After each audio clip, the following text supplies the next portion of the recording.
Hello 18s, usapang trending naman tayo, of course, with SB19.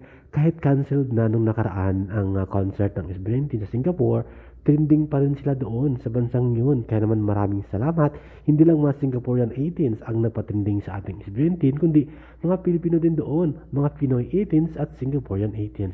Narito ang ating pa-screenshot kung saan patunay na trending talaga ang 18s at SB19 sa Singapore.